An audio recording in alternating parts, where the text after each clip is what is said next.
बोलो श्री कृष्ण भगवान की जय हो। श्रीमद् भागवत महापुराण की जय। श्रीमद् भागवत महापुराण में चौथा अध्याय योग माया का कंस के हाथों से छूटकर आकाशगामी होना। श्री सुखदेव जी ने कहा, परीक्षित, नवजात शिशु के रोने की आवाज सुनकर द्वारपालों की नींद खुल गई।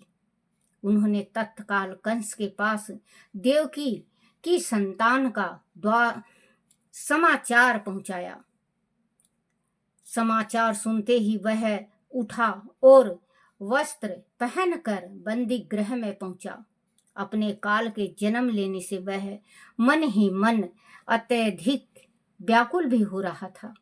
वह गिरता पड़ता जैसे ही बंदी गृह में देवकी के सामने पहुंचा। देवकी ने रोते हुए उससे प्रार्थना की, भैया, यह कन्या है, यह तुम्हारा कुछ नहीं बिगाड़ सकती।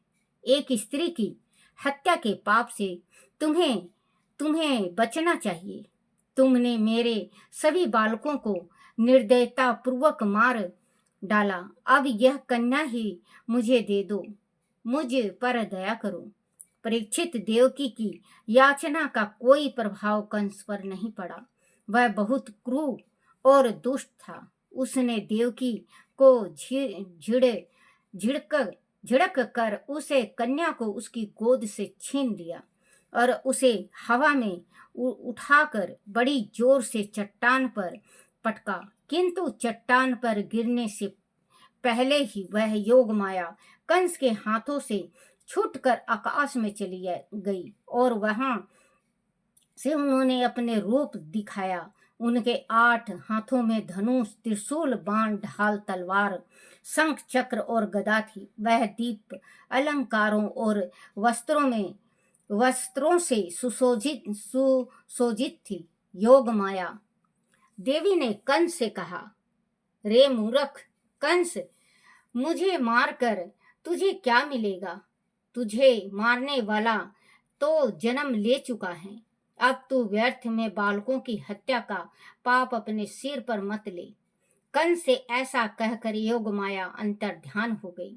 योग माया की बात सुनकर कंस घूर घूर कर आकाश की ओर देखने लगा। जब उसे चेत हुआ तो वह देवकी पर दहाड़ने लगा कि बता, यह बालक कहाँ है? वह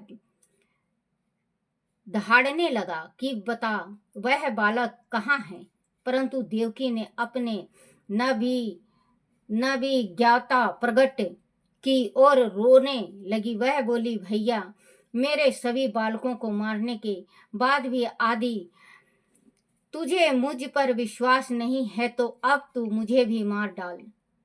ना मैं रहूंगी और ना तुझे किसी अन्य बालक के होने की चिंता होगी। एक आकाशवाणी के आधार पर ही तूने जो जंगम पाप किए हैं, उससे तुझे कौन बचाएगा?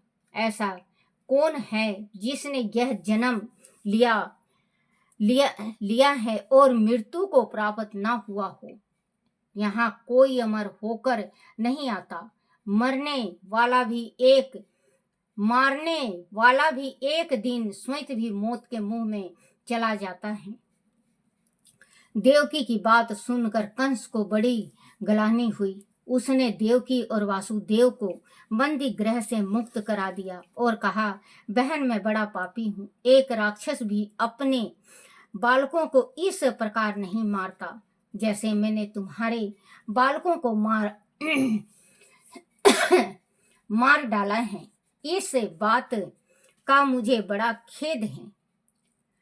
जाओ, अब तुम सुख से अपना जीवन यापन करो। मेरे किए के लिए मुझे क्षमा करो। ऐसा कहकर कंस ने दोनों को नया वस्त्र आभूषण देकर विदा कर दिया। मार्ग में जाते हुए वासुदेव ने देवकी को श्री कृष्ण के बारे में बताया और इस रहस्य को गुप्त रखने के लिए कहा। इससे देवकी को हार्दिक प्रसन्नता हुई। वासुदेव बोले, देवकी, हमारे जो बच्चे हमसे बिछड़ गए हैं वह हमारे कर्मों के ही फल हैं। हमें इस विधाता की इच्छा जानकर संतोष करना चाहिए। परीक्षित, दूसरे दिन कंस ने अपनी मंत्रियों को बुलाया और योग माया ने जो आकाशवाणी की थी उसके बारे में उन्हें बताया। कंस के मंत्री नीति निपुण थे। दैत्य होने के कारण स्वभाव से ही वह देवताओं के प्रति बैर भाव रखते थे। कंस की बात सुनकर वह कहने लगे, भोजराज आदि ऐसा है तो हम राज भर में जितने भी बच्चे जन्मे हैं सभी को मार डालेंगे। जो लोग हमारा विरोध करेंगे हम उसे भी मार डालेंगे। यहाँ विष्णु ही सारे देवताओं का स्वामी है और असुरों का दोषी है, परंतु वह कायरों की भांति किसी गुफा में छिपा रहता है। सभी ब्राह्मणों के द्वारा भी वही पूजित है। आदि ब्राह्मणों को ही मार दिया जाए तो विष्णु का प्रभाव कैसे ब्राह्मणों को ही मार दिया जाए तो विष्णु का प्रभाव वैसे ही समाप्त हो जाएगा। परीक्षित, इस प्रकार उल्टी शिक्षा देने पर कंस की बुद्धि फिर से चकरा गई। उसे उसकी सलाह उचित लगी। उसने हिंसा प्रेमी राक्षसों को संतों का वध करने का आदेश दे दिया। वास्तव में जब किसी के सिर पर मौत नाच रही होती है तब उसका आदेश दे सिर पर मौत नाच रही होती है तब उसका विवेक भी नष्ट हो जाता है। उसका कुकर्म उसकी आयु और वैभव को छीन लेता है। बोलो श्री कृष्ण भगवान की जय हो। श्री कृष्ण गोविंद हरे मुरारी, हे नाथ नारायण वासुदेवाय, हे नाथ नारायण वासुदेवाय, हे नाथ नारायण वासुदेवाय। बोलो श्री कृष्ण भगवान की जय हो। श्री कमल नेत्र स्तोत्र। श्री कमल नेत्र कटि पीतंबर, अदर मुरली गिरधरम, मुकुट कुंडल करल कुटिया श्यामरे राधेवरम, कुल यमुना धेनु आगे, सकल गोपियों के मन हरम, पीत वस्त्र गरुड़ वाहन, चरण सुकनित नागरम, करत केल कलोल निस दिन, कुंज भवन उजागरम, अजर अमर डोल निश्चल, पुरस तम अपरापरम, दीननाथ दयालु गिरधर, कंस हिरणाकंसरम,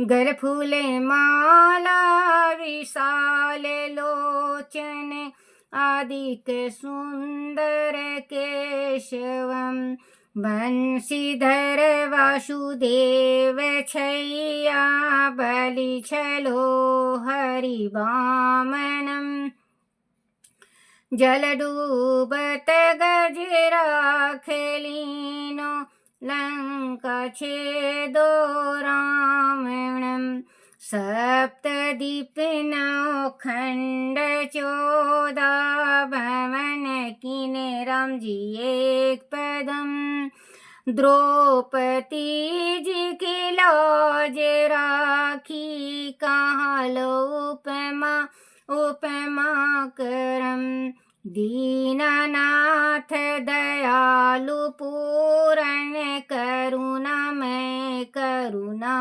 करम, कवि दत्त दास विलासिनी से दिन नाम जपत निरातरम। प्रथम गुरु जी के चरण वंदो यस्य ज्ञान प्रकाशितम। आदि विष्णु जुगादि ब्रह्मा सेवत शिव शंकरम। श्री कृष्ण केशव कृष्ण केशव कृष्ण केशव कृष्ण यदुपति केशवम। श्री राम रघुवर राम रघुवर राम रघुवर राघवम। श्री राम कृष्ण गोविंद माधव वासुदेव श्री वामनम। मच्छ कच्छ वर नरसिंह पाहे रघुपति पावनम। मथुरा में केशोराज विराजे गोकुल बाल मुकुंद जी। उपवन में मदन मोहन गोपीनाथ गोविंद जी।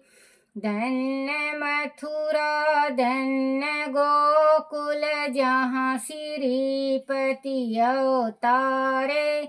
धन्य यमुना कनीर निर्मल बाल ग्वाल सखा मेरे। नवनित नगर करत निरंतर शिव विराची मन मोहितम। कालिदी तट करत कीड़ा बाल अद्भुत सुंदरम। ग्वाल बाल सब सखा विराजे संग राधे भामनी। वंशी वट तट निकट यमुना मुरली की टेर सुहावनी। वज्रघु रघुवंश उत्तम परम राजकुमार जी। सीता के पति भक्तन के गति जगत प्राण आधार जी। जनक राजा पन को राखो धनुष बाण चढ़ावहीं। सती सीता नाम जक श्री रामचंद्र प्रणाम ही। जन्म मथुरा खेल गोकुल नंद के हरिनंदनम। बाल लीला पतित पावन देवकी वसुदेवकम। श्री कृष्ण कलिमल हरण जाके जो भजे हरि चरण को। भक्ति अपनी देहु माधो भक्ति अपनी देहु माधो। भवसागर के तरण को जगतनाथ जगदीश स्वामी श्री बद्रीनाथ विश्वाभरम। द्वारका के नाथ श्रीपति केशव प्रणाम ही। श्री कृष्ण अष्टपद पढ़त निस दिन विष्णु लोक संगक्षतम। गुरु रामानंदनी मानंद स्वामी का विदत गावहीं। श्री कमल नेत्र कटि पीतंबर अधर मुरली गिरधरम। बोलो श्री कृष्ण भगवान की जय हो। श्री कृष्ण गोविंद हरे मुरारी। हे नाथ नारायण वासुदेवाय। बोलो श्री कृष्ण भगवान की जय हो। आरती श्री भागवत भगवान की